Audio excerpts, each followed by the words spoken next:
Brave Heroes. I'm Ash, this is HeroQuest, and today I want to show you the Little Book of Battlemats Wilderness Edition. Now, the Wilderness Edition, unlike the other Little Books of Battlemats, is not really in print. It's not available retail. This was part of a Kickstarter crowdfund add-on that allowed you to get the Little Book, the larger set of ring-bound books, and a package of static clings tailored for the wilderness. I do plan on getting all of the rest of that set someday, but for now, I have my hands on the Wilderness Edition of the Little Book of Battlemats. As with all other Loki Battlemats, these are wipe clean maps for tabletop roleplay. There are 40 of them in this book. Roll initiative on the go or expand your encounter area with extra wilderness peril. These are ring-bound books, which means you're going to have these rings whenever you open the book, and they will be separating your maps. You can remove the pages from the ring binding, although it's not physically designed to help you do that. It is an option to cut them away.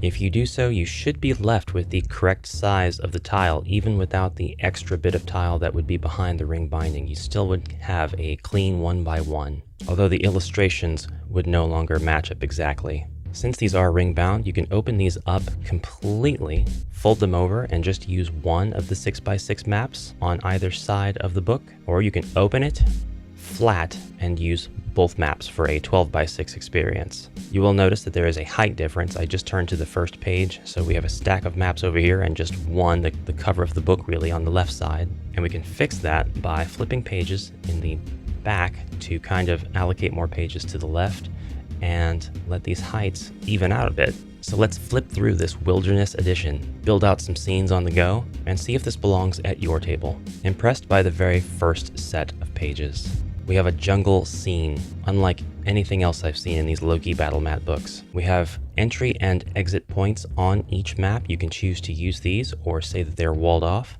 but it does make it very easy to pair this book with other existing 1x1 inch grid tile maps, especially those in the Loki line.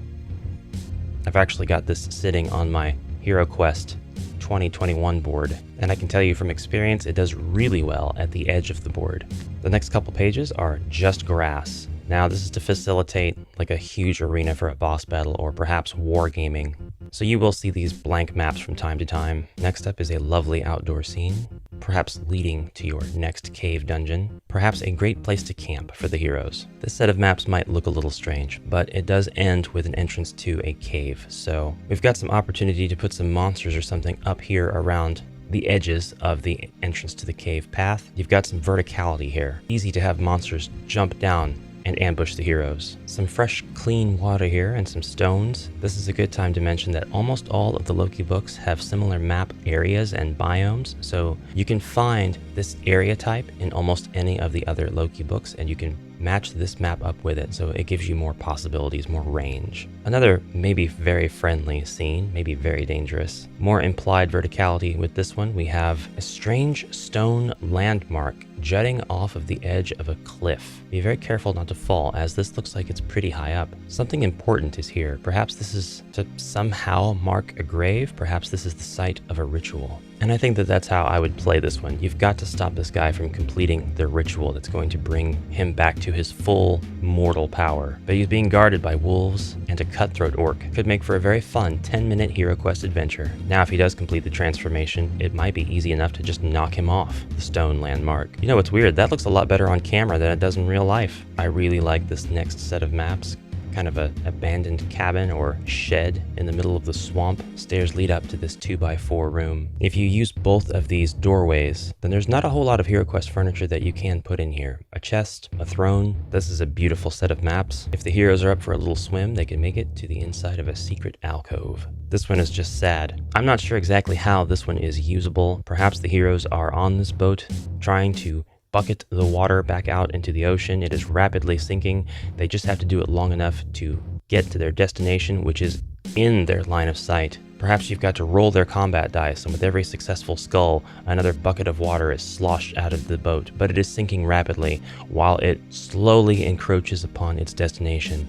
After every turn, it advances another tile. If it can advance all 12 tiles, The boat makes it, or at least the heroes are within swimming distance. This could also be said to be shallow water and therefore traversable by the heroes on every single tile. This is a very lovely set of maps here. We are in the outdoors.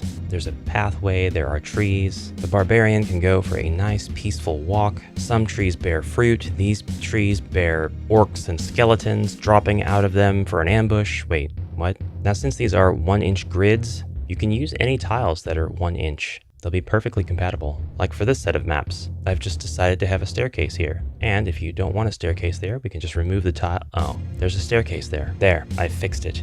Now you can go down this staircase, and it's implied that you'll have a bit of a dungeon to go through before you can make it to the top of this structure, coming out of these stairs. Why would you do that? So the quest can happen. I like this outdoor scene. It is ready for you to toss your heroes and just have a bunch of bad guys hiding around every corner. Fill it to the brim with skeletons. This is your right and privilege. The next scene gives the heroes a brief reprieve. It is a campsite, this time complete with tents, bedrolls, and a campfire. The only problem is it's open on all sides. This is a pretty cool set of maps. I think that this set could have belonged in any of the Loki books. The background art and the arrangement of the tiles do facilitate a way to descend these stairs, arrive at a landing, descend the next flight of stairs, and get to the bottom, really giving you a feeling of descending into danger. We have a cold biome now. Naturally, I'm going to use all of my frozen horror minis for this one. This really cool pair of maps features dragon bones as well as a pit. Perhaps you need to get into this pit. Perhaps you can be knocked into it, or must knock monsters into it. Perhaps this really dark area here implies the entrance to a cave. Next up is a first for me. We actually have sort of an oasis, a desert biome. Perhaps this is just all in the heroes' minds though. Another desert biome. This one has a pyramid and a way to get into the pyramid. But if you can get in, you can certainly get out, and that's exactly what the skeleton army led by a mummy are doing. Our last 2 pages feature a skull-shaped cliff rock